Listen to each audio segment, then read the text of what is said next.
how to share a YouTube video link on Facebook story. So if you want to share a YouTube video link to a Facebook story, then what you need to do is first you need to open up your YouTube application. Now under YouTube, if you want to add something to your Facebook story, then you need to have the link, right? So you just need to simply go with the three dots, which is on the bottom right of that video, and then tap on share. Once you tap on share, copy the link. Once you copy the link, now you need to go back and open up your Facebook. Now under your Facebook, let me log in to my Facebook account. Right now I'm on my page, so make sure to log into your Facebook account. Now once you're under your Facebook, you need to go with the left side, which has create story section. Tap on it and select the background.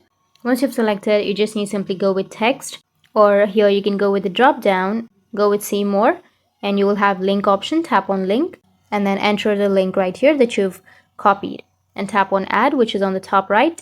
Once you added the link, now you need to go with share, and once you've shared your story, now if the other person taps on the link or your story, then they will be redirected to the video of YouTube. So that's how you can share a YouTube video link on your Facebook story. And if you have any questions, feel free to comment below. Thanks for watching.